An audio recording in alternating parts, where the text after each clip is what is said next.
Hello, আমি আবার এসে গেছি। চলো তোমাদের রুম টুরটা করিয়ে দিই। চলো রুম নাম্বারটা দেখে নাও, 308। চলো, আমরা অলরেডি চেকিং করে গেছি, ব্যাগপত্র রেখেছি। দেখো ঢুকেই ফার্স্টেই একটা ওয়ার্ড্রোব আছে। এখানে লাইটটা জ্বলছে না জানি না, হ্যাঁ জ্বলেছে। তো এখানে ওয়ার্ড্রোব আছে।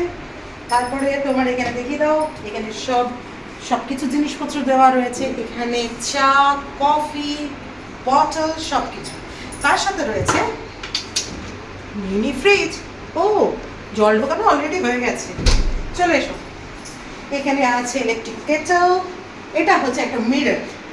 দেন এই হলো বেড। ও মা, শক্ত বেডটা, ইস খুব শক্ত, পিঠটা লাগলো। যাই হোক, তো এটা হচ্ছে তোমার টিভি, সোফা, ফোন।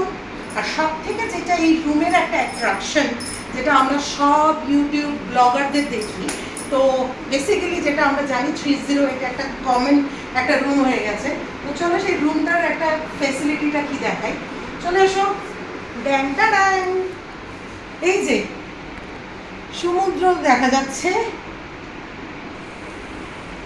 এই জানলাটা সরিয়ে দিলাম, অসাধারণ একটা দৃশ্য। দেখো দেখো, এখন অলরেডি জোয়ার চলছে, অসাধারণ লাগছে।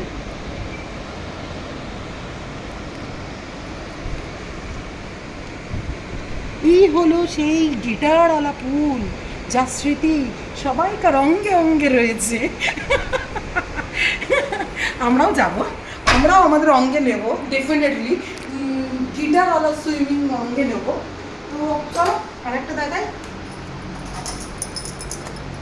এটা হলো ব্যালকনি। ব্যালকনিটা অনেকটাই বড়, ঘরটাকে একটু বড় করে দিয়ে আর একটু ব্যালকনিটা ছোটো করে দিতেই পারতো।